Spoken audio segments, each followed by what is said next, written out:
بدي أتكلم على موضوع اللي هو حلقة بكرة.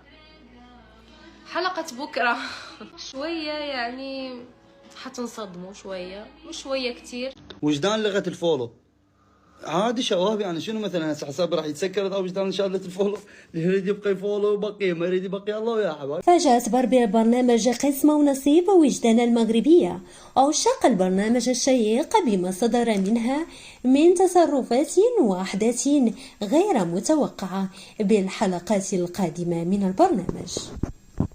ما بدي أقول إنه أنا ندمت، لا ما بحب هذه الكلمة أبدا. حتى في سويته حتى لو كان غلط بحبه، لأنه بعتبره إنه هو تجربة وتعلمت منها.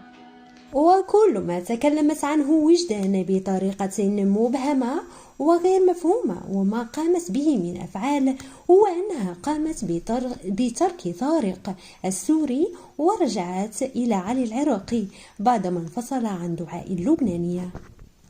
في شيء حيصير حيصدم الناس، أوكي، كانت تجربة، هو المفروض ما كان لازم يصير هذا الشيء، بس صار قسمة ونصيب. وجدان رجعت لعلي بنية كتير طيبة، علي راح يقبل بنية خبيثة لينتقم ويتركها.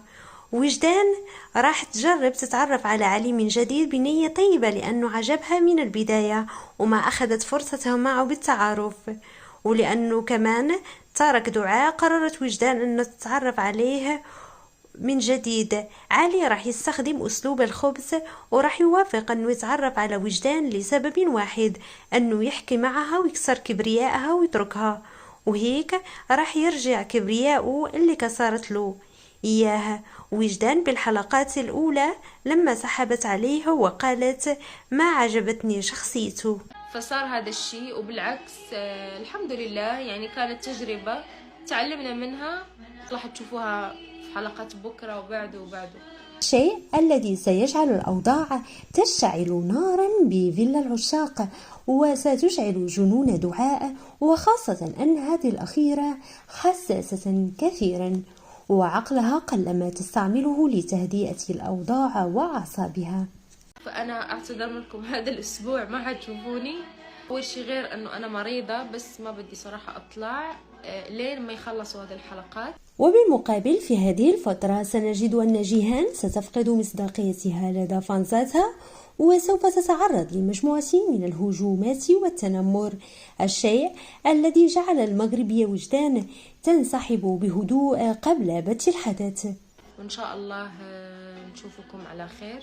أنا عارفة في كتير ناس حتنصدم، بس عادي، اتس اوكي، يعني تجربة حلوة ومرت وتعلمنا منها، حيث أنها قامت بإخبار الكل أنها سوف تختفي على مواقع السوشيال ميديا ريثما انتهى الحدث، حتى لا تتعرض لهجومات مباشرة بالبثوث المباشرة، مكتفية باستقبال الرسائل وقراءة التعليقات الموجهة إليها عن بعد.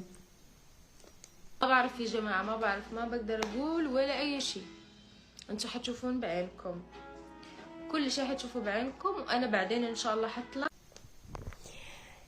يذكر أن وجدان المغربية عمدت أن تتكلم عن ما فعلته وكل ما صدر منها بكل حذر، مستعملة مجموعة من الإيماءات حتى لا تحرق الأحداث وتجعل المتفرج أكثر تشويقا.